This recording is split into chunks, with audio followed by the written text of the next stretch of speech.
And now, ladies and gentlemen, the President of the United States. My fellow Americans of all the Americas, my friends, I am speaking tonight from the White House in the presence of the governing board of the Pan American Union, the Canadian minister, and their families. The members of this board are the ambassadors and ministers of the American republics in Washington.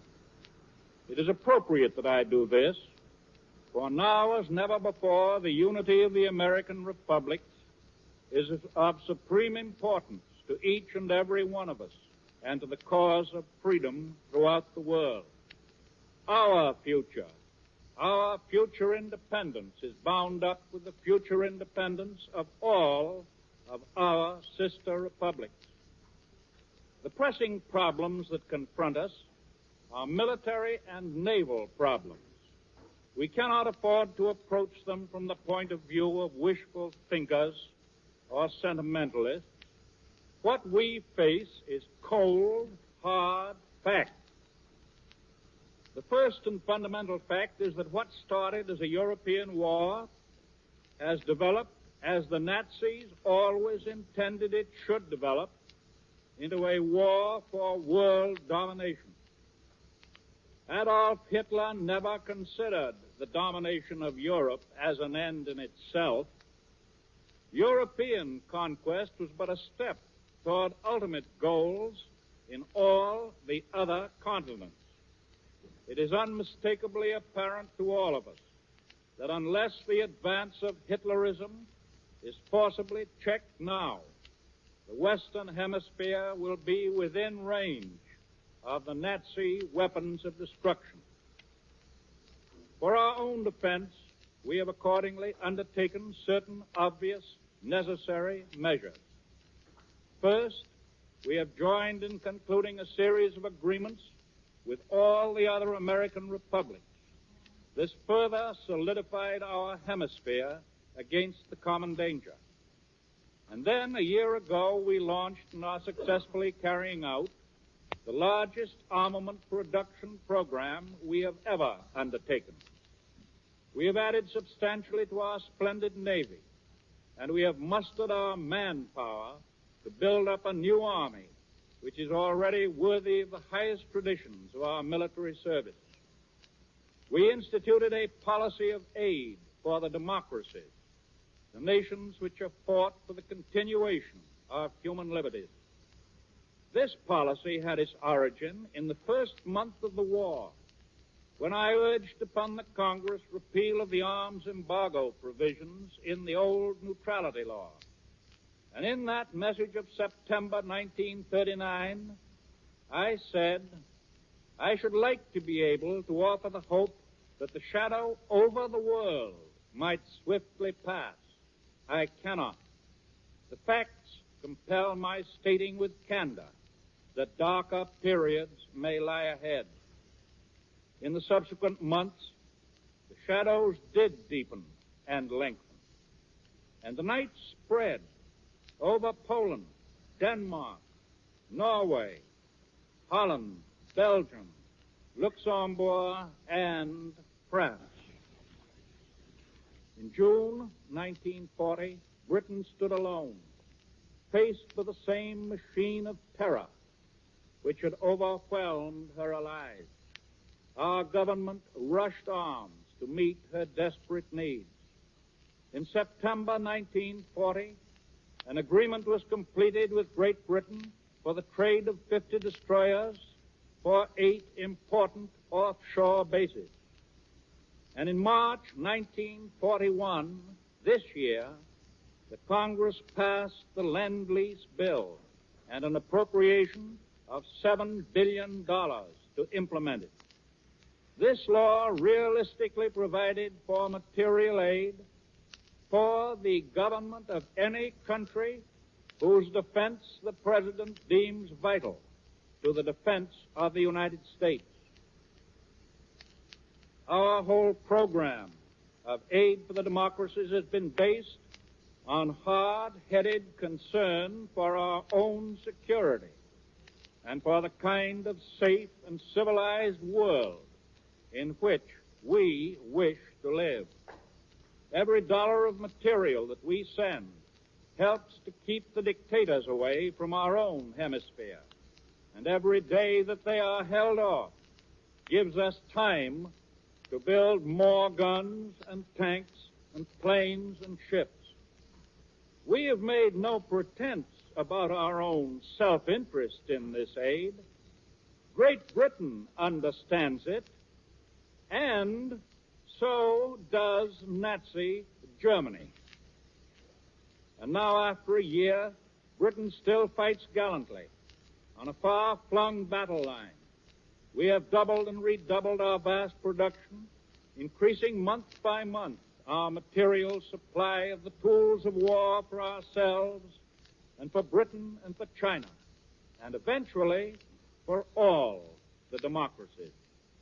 The supply of these tools will not fail. It will increase. With greatly augmented strength, the United States and the other American republics now chart their course in the situation of today. Your government knows what terms Hitler, if victorious, would impose. They are indeed the only terms on which he would accept a so-called negotiated peace. And under those terms, Germany would literally parcel out the world, hoisting the swastika itself over vast territories and populations, and setting up puppet governments of its own choosing, wholly subject to the will and the policy of a conqueror. To the people of the Americas, a triumphant Hitler would say, as he said after the seizure of Austria, and as he said after Munich, and as he said after the seizure of Czechoslovakia, I am now completely satisfied. This is the last territorial readjustment I will seek. And he would, of course, add, all we want is peace and friendship and profitable trade relations with you in the new world. Were any of us in the Americas so incredibly simple and forgetful as to accept those honeyed words, what would then happen? Those in the New World who were seeking profits would be urging that all that the dictatorships desired was peace. They would oppose toil and taxes for more American armament.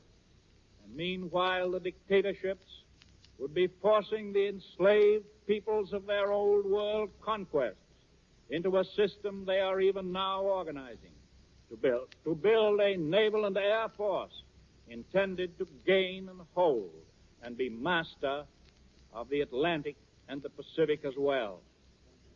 They would fasten an economic stranglehold upon our several nations. Quislings would be found to subvert the governments in our republics, and the Nazis would back their fifth columns with invasion if necessary. No, I am not speculating about all this. I merely repeat what is already in the Nazi Book of World Conquest. They plan to treat the Latin American nations as they are now treating the Balkans. They plan then to strangle the United States of America and the Dominion of Canada. The American laborer would have to compete with slave labor in the rest of the world. Minimum wages, maximum hours, nonsense. Wages and hours fixed by Hitler. The dignity and power and standard of living of the American worker and farmer would be gone. Trade unions would become historic relics, and collective bargaining a joke. Farm income? What happens to all farm surpluses without any foreign trade? The American farmer would get for his products exactly what Hitler wanted to give. And the farmer would face obvious disaster and complete regimentation. Tariff walls, Chinese walls of isolation would be futile. Freedom to trade is essential to our economic life. We do not eat all the food we produce. We do not burn all the oil we can pump. We do not use all the goods we can manufacture. It would not be an American wall to keep Nazi goods out. It would be a Nazi wall to keep us in.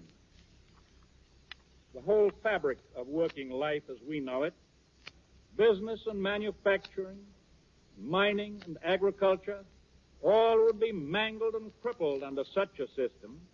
Yet to maintain even that crippled independence would require permanent conscription of our manpower. It would curtail the funds we could spend on education, on housing, on public works, on flood control, on health. And instead, we should be permanently pouring our resources into armament. And year in and year out, standing day and night watch against the destruction of our cities. Yes, even our right of worship would be threatened. The Nazi world does not recognize any God except Hitler. For the Nazis are as ruthless as the communists in the denial of God. What place has religion, which preaches the dignity of the human being, the majesty of the human soul, in a world where moral standards are measured by treachery and bribery and fifth columnism? Will our children, too, wander off, goose-stepping in search of new gods? We do not accept, we will not permit this Nazi shape of things to come. It will never be forced upon us if we act in this present crisis with the wisdom and the courage which have distinguished our country in all the crises of the past. Today, the Nazis have taken military possession of the greater part of Europe. In Africa, they have occupied Tripoli and Libya, and they are threatening Egypt, the Suez Canal, and the Near East. But their plans do not stop there, for the Indian Ocean is the gateway to the Farther East. They also have the armed power at any moment to occupy Spain and Portugal. And that threat extends not only to French North Africa and the western end of the Mediterranean Sea, it extends also to the Atlantic fortress of Dakar and to the island outposts of the New World, the Azores and Cape Verde Islands. Yes, these Cape Verde Islands are only 7 hours' distance from Brazil by bomber or troop-carrying planes. They dominate shipping routes to and from the South Atlantic. The war is approaching the brink of the Western Hemisphere itself. It is coming very close to home. Control or occupation by Nazi forces of any of the islands of the Atlantic would jeopardize the immediate safety of portions of North and South America and of the island possessions of the United States, and therefore of the ultimate safety of the continental United States itself. Hitler's plan of world domination would be near its accomplishment today were it not for 2 factors. One is the epic resistance of Britain, her colonies, and the great dominions, fighting not only to maintain the existence of the island of Britain, but also to hold the Near East and Africa.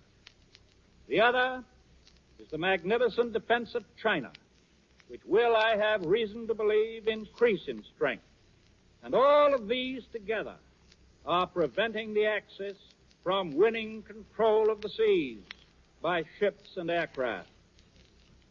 The Axis powers can never achieve their objective of world domination unless they first obtain control of the seas. That is their supreme purpose today, and to achieve it, they must capture Great Britain.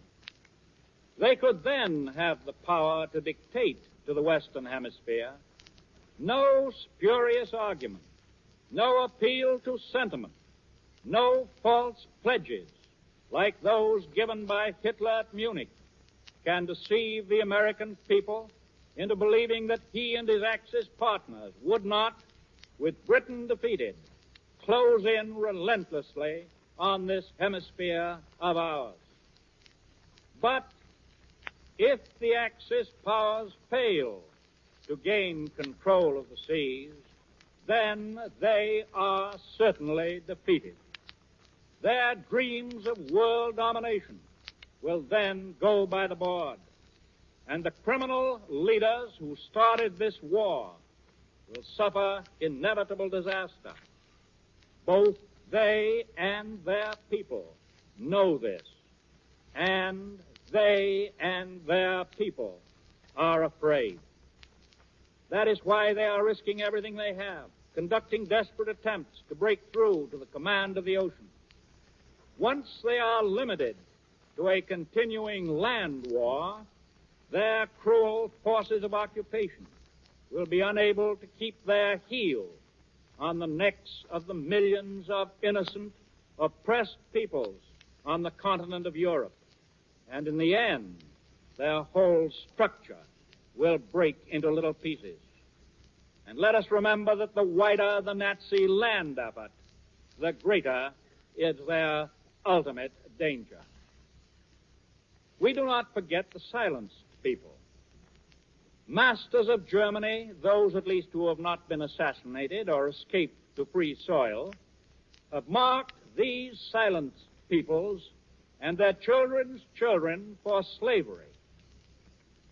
But those people, spiritually unconquered, Austrians, Czechs, Poles, Norwegians, Dutch, Belgians, Frenchmen, Greeks, Southern Slavs, yes, even those Italians and Germans who themselves have been enslaved, will prove to be a powerful force in the final disruption of the Nazi system. All freedom, meaning freedom to live and not freedom to conquer and subjugate other peoples, depends on freedom of the seas. All of American history, North, Central, and South American history, has been inevitably tied up with those words, freedom of the seas. Since 1799, 142 years ago, when our infant Navy made the West Indies and the Caribbean and the Gulf of Mexico safe for American ships, since 1804 and 1805, when we made all peaceful commerce safe from the depredations of the Barbary pirates, since the War of 1812, which was fought for the preservation of sailors' rights, since 1867, when our sea power made it possible for the Mexicans to expel the French army of Louis Napoleon, we have striven and fought in defense of freedom of the seas. Freedom of the seas for our own shipping, for the commerce of our sister republics, for the right of all nations to use the highways of world trade, and for our own safety. During the First World War, we were able to escort merchant ships by the use of small cruisers and gunboats and destroyers, and that type, called convoy, was effective against submarines. In this Second World War, however, the problem is greater. It is different, because the attack on the freedom of the seas is now fourfold. First, the improved submarine. Second, the much greater use of the heavily armed raiding cruiser or the hit-and-run battleship. Third, the bombing airplane, which is capable of destroying merchant ships 700 or 800 miles from its nearest base. And fourth, the destruction of merchant ships in those ports of the world that are accessible to bombing attack.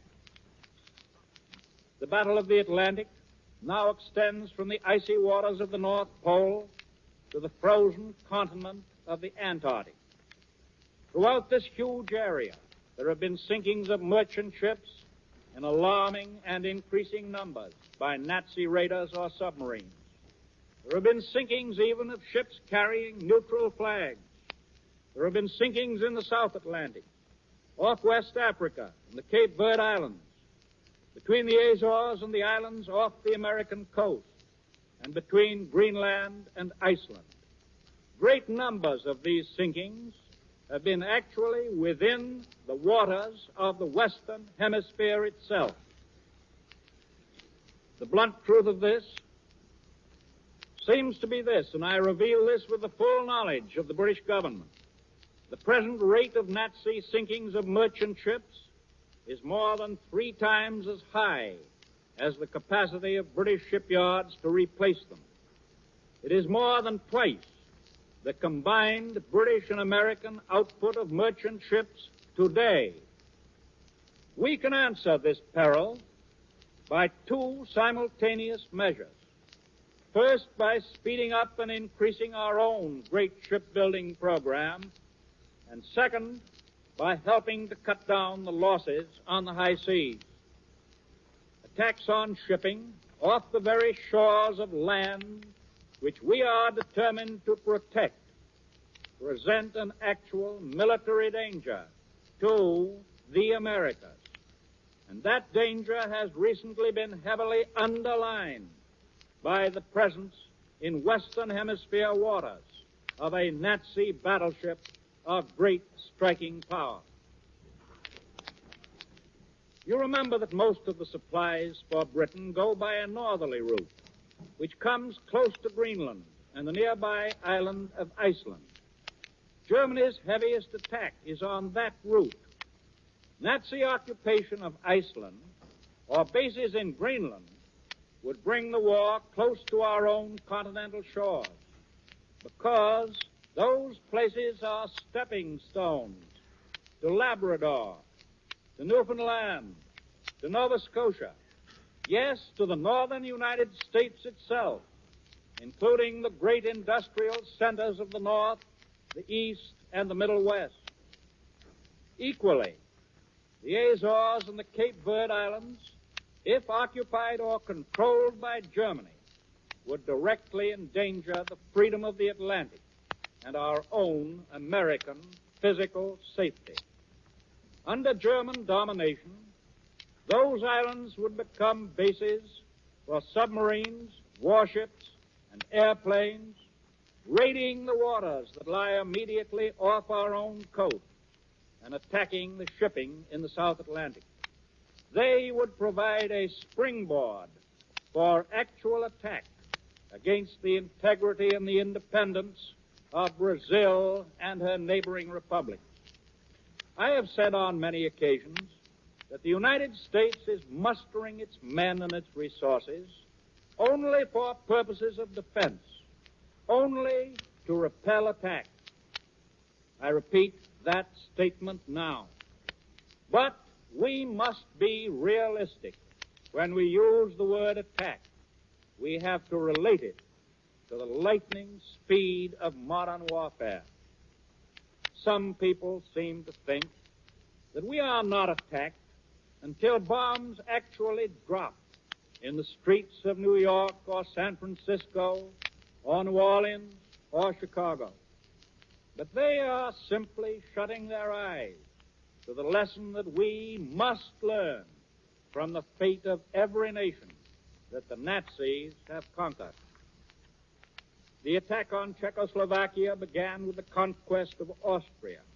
The attack on Norway began with the occupation of Denmark. The attack on Greece began with occupation of Albania and Bulgaria. The attack on the Suez Canal began with the invasion of the Balkans and North Africa. And the attack on the United States can begin with the domination of any base which menaces our security, north or south.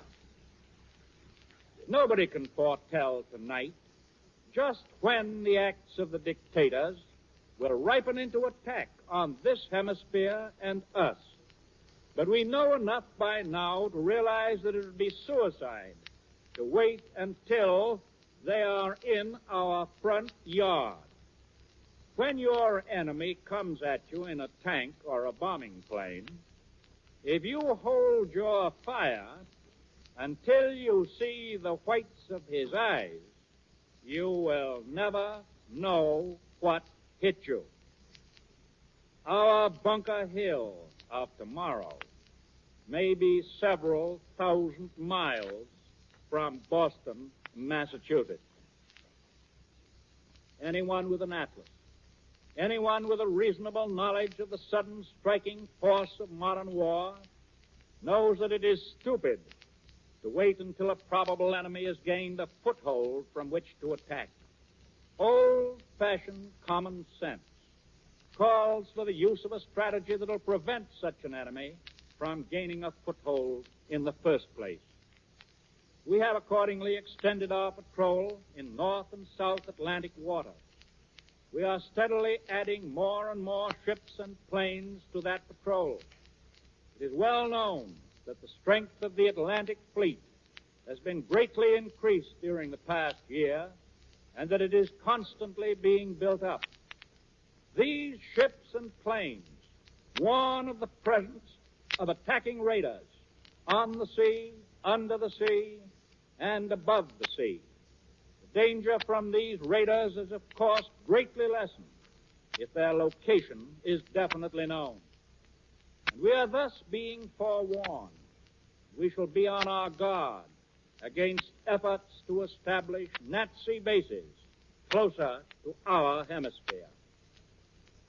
The deadly facts of war compel nations for simple preservation to make stern choices. It does not make sense, for instance, to say, I believe in the defense of all the Western Hemisphere, and in the next breath to say, I will not fight for that defense until the enemy has landed on our shores.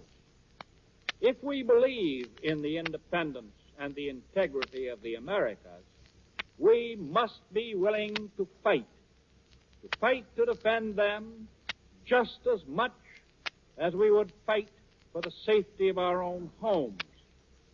It is time for us to realize that the safety of American homes, even in the center of this, our own country, has a very definite relationship to the continued safety of homes in Nova Scotia or Trinidad or Brazil. Our national policy today, therefore, is this. First, we shall actively resist wherever necessary, and with all our resources, every attempt by Hitler to extend his Nazi domination to the Western Hemisphere.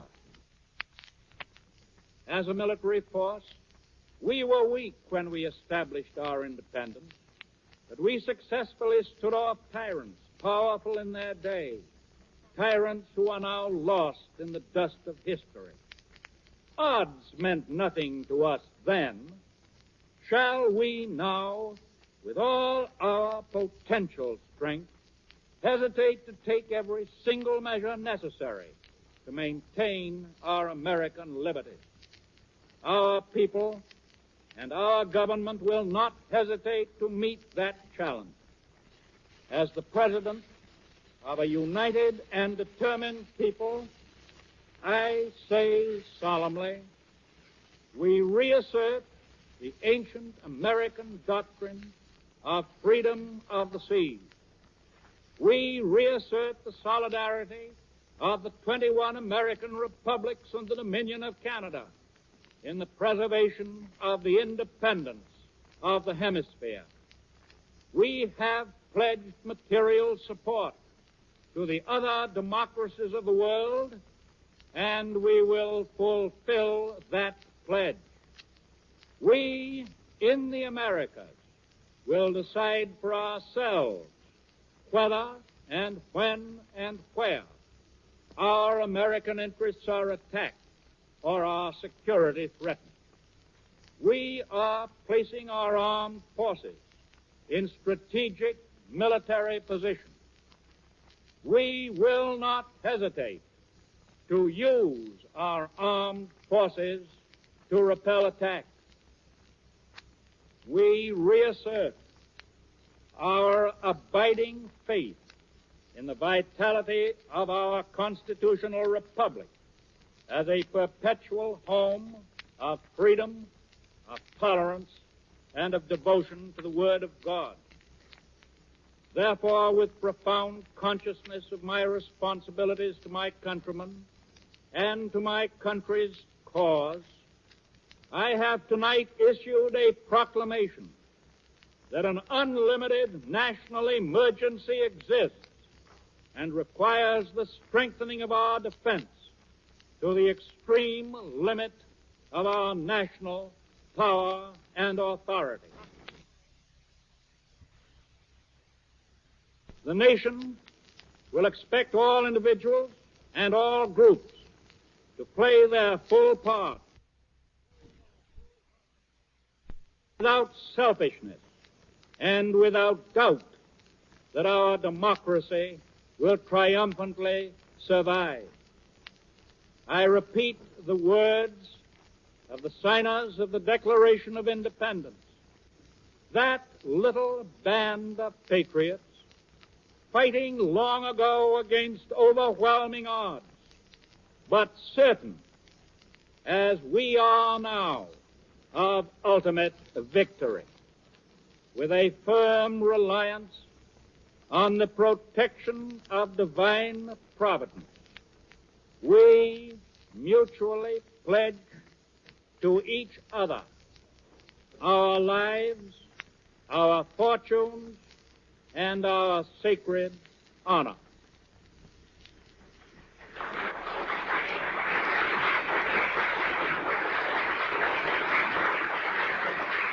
Ladies and gentlemen, the world has heard the President of the United States, who spoke tonight from the East Room of the White House. Delivering the Fireside Chat was arranged after the cancellation of his remarks planned for the Pan American reception in honor of the President and Mrs. Roosevelt.